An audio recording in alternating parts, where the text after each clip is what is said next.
जब तक तोड़ेंगे नहीं तब तक छोड़ेंगे नहीं। अड़े हुए हैं, मर जाएंगे, अपना गला कटवा लेंगे, मगर हटने वाले नहीं है, यहाँ से जाएंगे नहीं।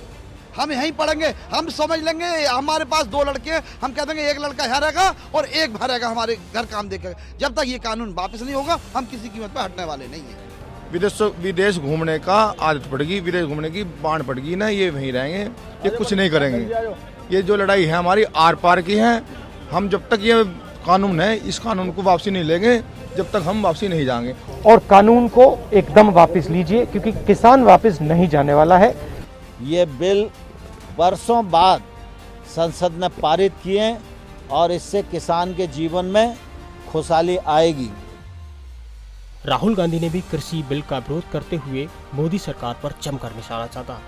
तो दूसरी तरफ राहुल गांधी पर नरेंद्र सिंह तोमर ने निशाना साधते हुए कहा कि राहुल गांधी को उनकी ही पार्टी के नेता गंभीरता से नहीं लेते हैं। आइए अब दोनों को सुन लेते हैं।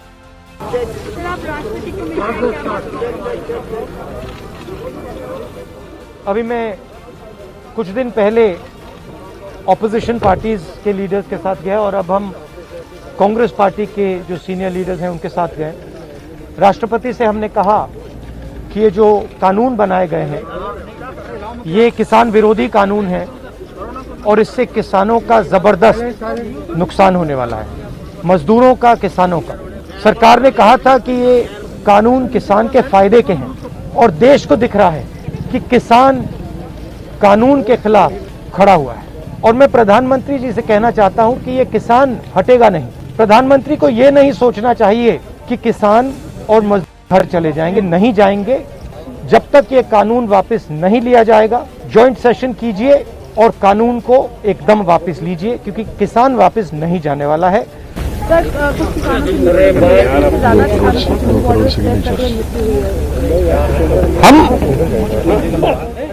हम 3 लोग राष्ट्रपति के पास गए हैं, बट हम करोड़ों सिग्नेचर्स लेके गए। हम किसान की आवाज राष्ट्रपति जी को तक ले गए। सर्दी का मौसम है और पूरा देश देख रहा है कि किसान दुख में है, दर्द में है और मर भी रहे हैं। प्रधानमंत्री को सुनना ही पड़ेगा। और मैं एडवांस में चीज बोल देता हूं, मैंने कोरोना के बारे में बोला था कि नुकसान होने जा रहा है। उस समय किसी ने नहीं बात सुनी और आज मैं फिर से बोल रहा हूं, किसान के सामने, मजदूर के सामने कोई भी शक्ति नहीं खड़ी हो सकती है। अगर प्रधानमंत्री जी ने कानून वापस नहीं लिए, सिर्फ बीजेपी को नहीं, सिर्फ आरएसएस को नहीं, देश को नुकसान होने जा रहा है। राहुल जी, बार बार बीजेपी की तरफ से कहा जा रहा है कि ये जो किसान बैठे हैं ये नक्सल हैं, खालिस्तानी हैं, विपक्ष इन्हें बरगला रहा है, इस तरह के आरोप लग रहे हैं। देखिए, बीजेपी नरेंद्र मोदी जी का एक ही लक्ष्य है और वो किसान समझ गया है, मजदूर समझ गया है। लक्ष्य है कि उनके आसपास जो 2, 3, 4 बड़े क्रोनी कैपिटल्स हैं, उनके लिए पैसे बनाने का काम नरेंद्र मोदी जी करते हैं। जो भी नरेंद्र मोदी जी के खिलाफ खड़े होते हैं वो उनके बारे में कुछ ना कुछ गलत बोलते रहते हैं। किसान खड़े हो जाएंगे तो किसान को आतंकवादी बोलेंगे, मजदूर खड़े हो जाएंगे तो मजदूर को आतंकवादी बोलेंगे। एक दिन अगर मोहन भगवत खड़े हो गए तो कहेंगे ये भी आतंकवादी है। मतलब जो भी नरेंद्र मोदी जी से सत्ता लेने की कोशिश करेगा वो आतंकवादी है। और नरेंद्र मोदी किसके लिए काम कर रहे हैं वो मैंने आपको बता दिया। उनके 2-3 आसपास के क्रोनी कैपिटलिस्ट हैं जिनको वो पूरा हिंदुस्तान पकड़ा रहे हैं। हिंदुस्तान के एग्रीकल्चरल सिस्टम में आज तक किसान ने इन्वेस्टमेंट किया है, मजदूर ने इन्वेस्टमेंट किया है।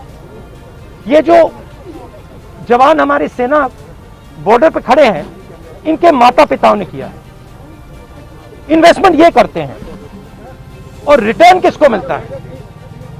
रिटर्न 2-3 उनके उद्योगपति मित्रों को मिलता है। ये पूरा देश जानता है। पूरा देश इस बात को समझता है कि इन्वेस्टमेंट हम करते हैं। आपके माता पिता क्या करते हैं? हाँ, आप एग्रीकल्चर फार्मर थी, अब आप जर्नलिस्ट हैं, है ना? तो आप जानते हो कि आपके फादर ने इन्वेस्टमेंट किया या नहीं? मैं तो जानती हूँ, लेकिन अरे मैं आपसे पूछ रहा हूँ, आप देश की महिला हैं, आपके पिता ने इन्वेस्टमेंट किया ना?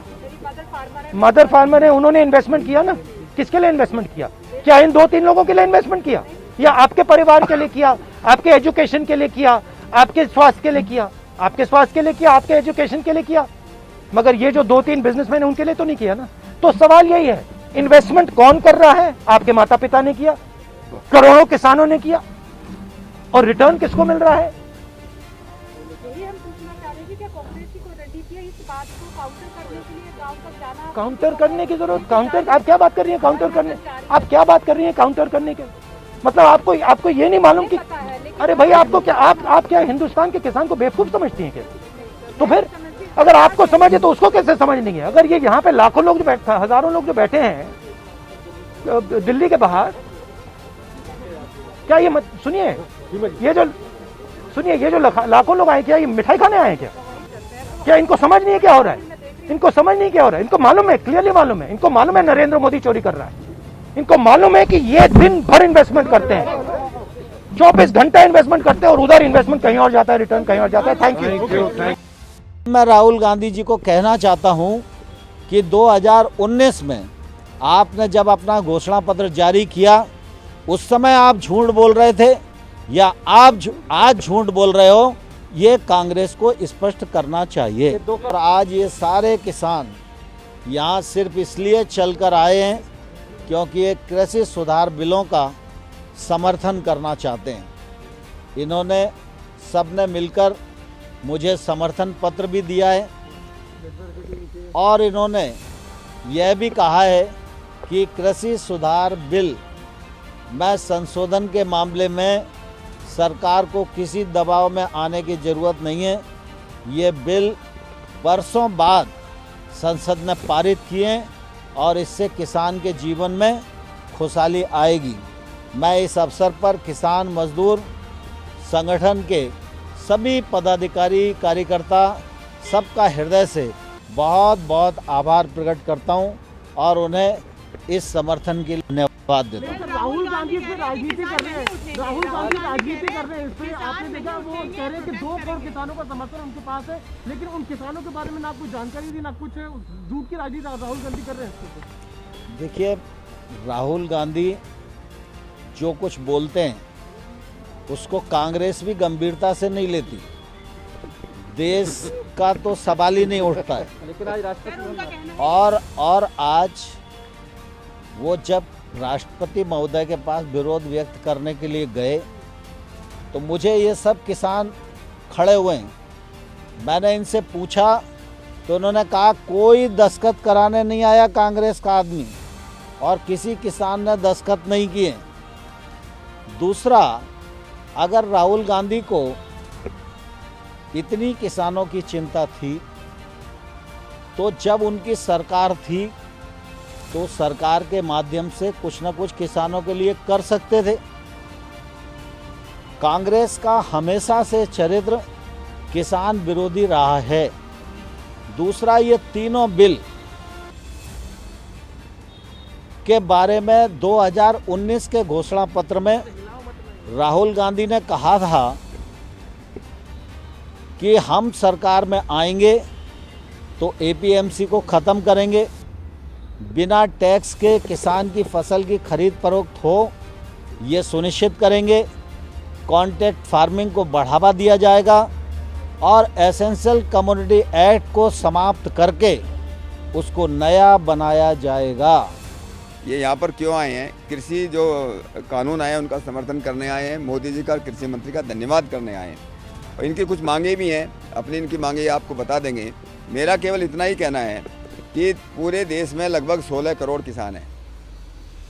अब पूरे देश में आंदोलन नहीं चल रहा, ये पंजाब के अंदर आंदोलन क्यों शुरू हुआ?